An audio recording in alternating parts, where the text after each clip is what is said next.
Juin. 2 juin 1961.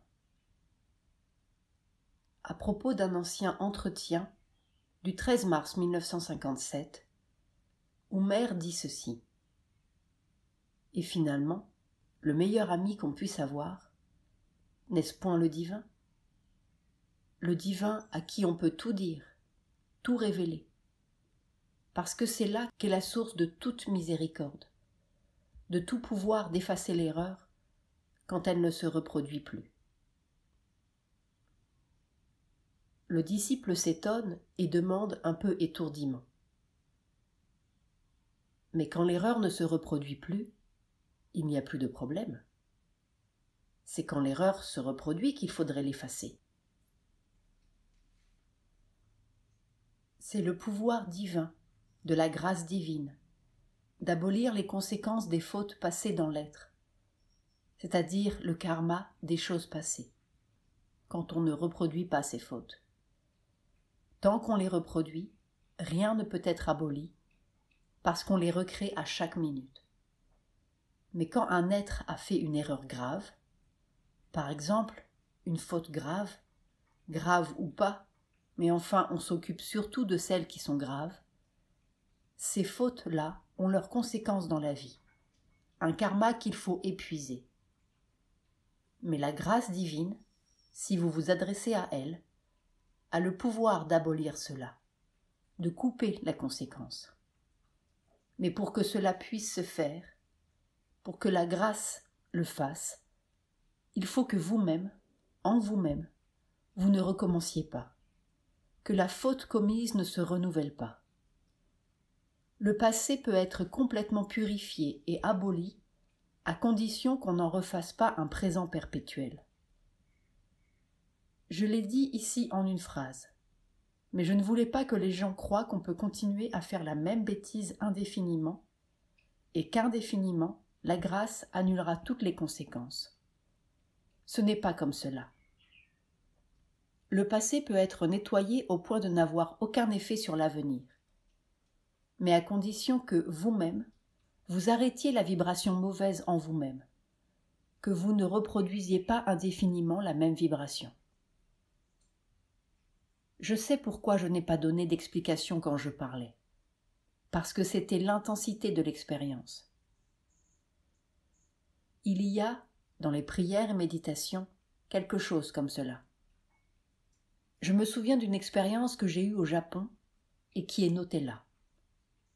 Mère cherche dans prières et méditations et lit à la date du 25 novembre 1917.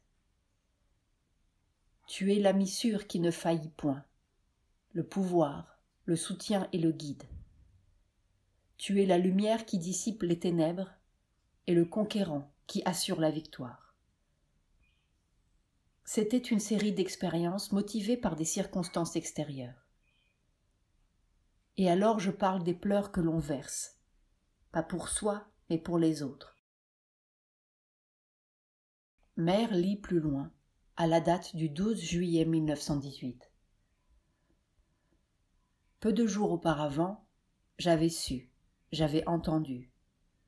Si tu pleures, sans contrainte et sans phare devant moi, bien des choses changeront. Une grande victoire sera gagnée. Et c'est pourquoi, lorsque les larmes sont montées de mon cœur vers mes yeux, je suis venue m'asseoir devant toi pour les laisser couler en offrande, pieusement, et que l'offrande fut douce et réconfortante. Et maintenant encore que je ne pleure plus, je te sens si proche que tout mon être en frémit de joie. Laisse-moi balbutier mon offrande. Dans une joie d'enfant, j'ai crié vers toi. Ô toi, le suprême, l'unique confident qui sait d'avance tout ce que l'on te dira, puisque tu en es l'auteur.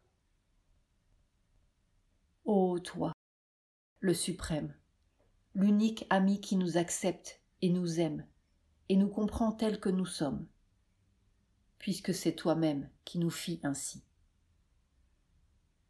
Ô toi, le suprême, l'unique guide qui ne contredit jamais notre volonté supérieure, puisque c'est toi-même qui veux en elle. Ce serait folie de chercher ailleurs qu'en toi à être écouté, compris, aimé, guidé, puisque tu es toujours là pour le faire et que tu ne nous failliras jamais. Tu m'as fait connaître les joies suprêmes, les joies sublimes de la parfaite confiance, de la pleine sécurité, du total abandon sans réserve ni phare, sans effort ni contrainte. Et joyeuse comme une enfant, j'ai souri et pleuré à la fois devant toi. Ô mon bien-aimé! C'était dans des circonstances tragiques. C'était cela que je revivais au cours de cet entretien du 13 mars 1957. Et c'est pour cela que je n'ai pas voulu faire des commentaires. Des circonstances tragiques?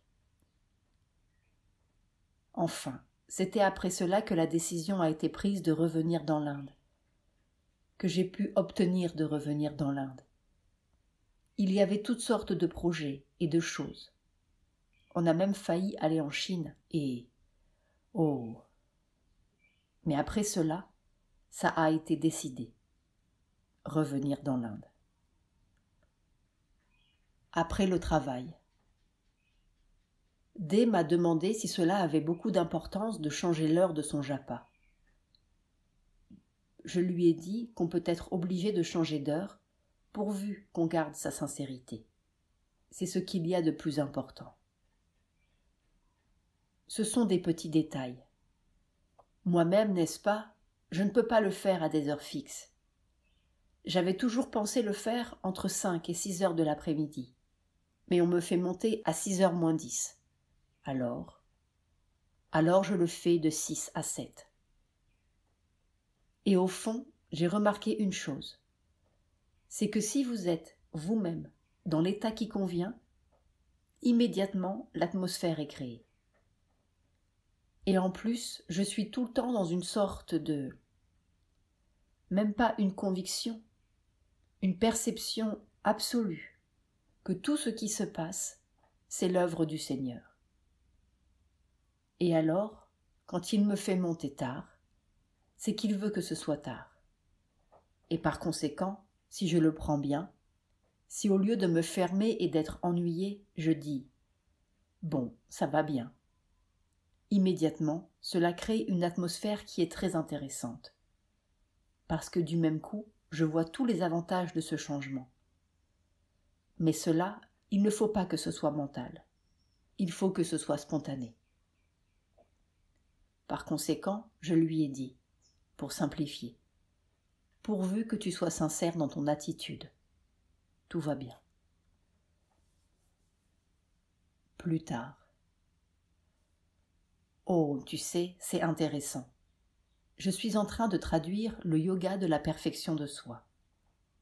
La première fois que je l'ai vu, j'étais raidie. Maintenant, c'est un délice. Et je n'ai rien fait entre les deux. Simplement, j'ai laissé travailler dedans. C'est si commode. Je traduis, c'est mal écrit. C'est du français très peu français, mais pour moi c'est limpide. Et je vois, on pourrait très bien traduire vite, mais il faut se déplacer de domaine. Il y a un domaine où c'est laborieux, terrible, difficile. Et le résultat n'est jamais très satisfaisant. Mais ce n'est pas ce que je pensais. Le domaine de la compréhension ne suffit pas. Même le domaine de l'expérience ne suffit pas. C'est quelque chose d'autre. Ah, comment expliquer cela? Où on sort totalement de l'effort. Il y a un état qui ne doit plus être mental probablement, parce qu'on ne pense plus. On ne pense plus du tout, du tout, du tout. Où tout est souriant et facile. Et la phrase vous vient toute seule. Non, c'est particulier, parce que je lis. Et même avant d'avoir fini de lire ma phrase, je sais ce qui est là. Et alors, sans attendre, presque sans attendre de savoir ce qui est là, je sais ce qu'il faut mettre. Quand c'est comme cela, je peux traduire une page en une demi-heure. Mais ça ne reste pas. Ça devrait rester. Généralement, ça se termine par une transe. Je m'en vais dans l'expérience et je suis dans un état béatifique. Et je m'aperçois 10 minutes après que j'étais dans cet état-là, avec le porte-plume à la main. Ce n'est pas favorable au travail. Mais autrement, je ne peux même pas dire que c'est comme si quelqu'un dictait. Il n'est pas question de cela. On n'entend pas. Ça vient comme ça. Oh, il y avait une ou deux phrases l'autre jour. C'est justement cela qui m'a tiré de l'état. J'ai écrit quelque chose, et tout d'un coup, j'ai vu ce que j'écrivais. Je me suis dit, tiens, comme c'est joliment dit. Mère rit. Ploc, tout est parti. Voilà le domaine où il faudrait être, et on ne serait jamais fatigué. Mais figure-toi, pour en arriver là, il faut accepter d'être tout à fait imbécile pendant pas mal de temps. Je n'exagère pas.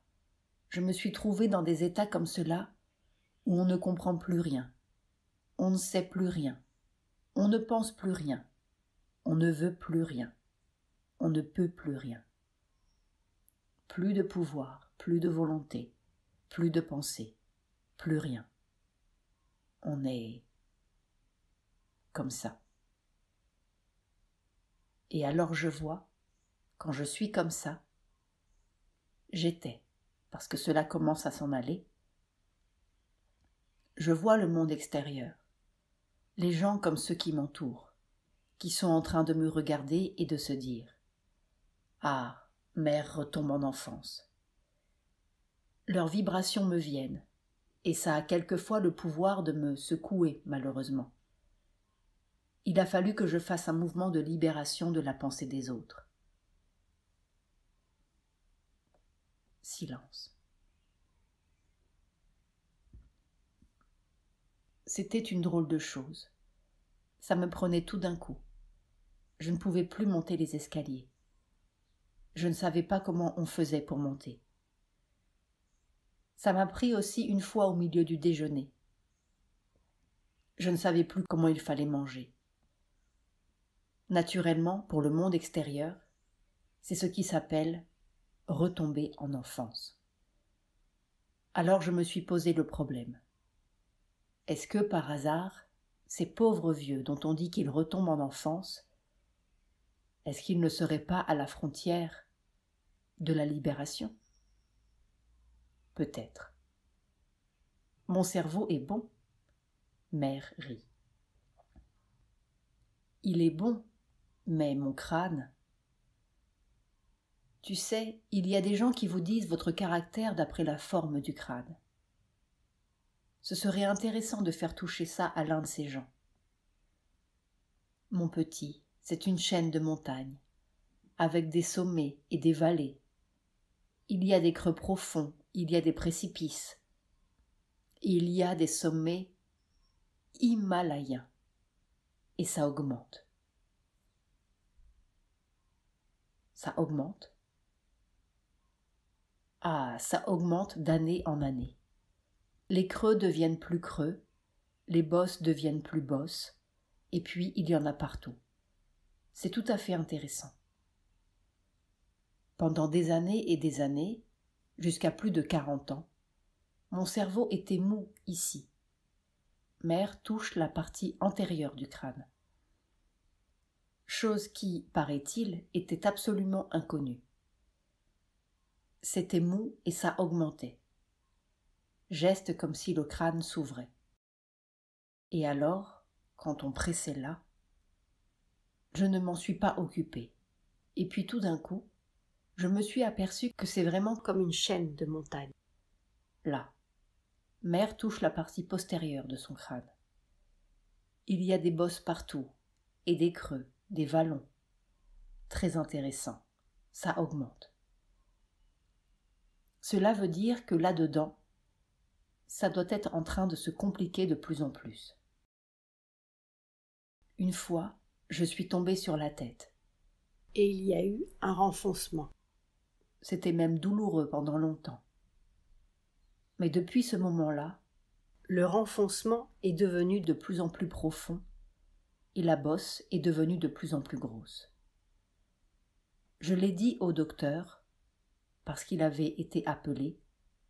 Ça saignait à profusion, on s'est inquiété. Ça s'est guéri dans la journée. Et il m'a dit que c'était parce qu'il y avait eu une accumulation de sang qui faisait croître l'os. Mais c'est une raison de docteur. C'est tout à fait intéressant. Silence. Mais ce qui est nécessaire, c'est de tout abandonner. Tout pouvoir, toute compréhension, toute intelligence, toute connaissance, tout. Devenir parfaitement non existant. Ça, c'est important. Mais ce qui rend les choses difficiles, c'est justement l'atmosphère, ce que les gens attendent de vous, ce qu'ils veulent de vous, ce qu'ils pensent de vous. C'est très ennuyeux. Il faudrait tout le temps faire comme cela, les vanter pour que ça s'en aille.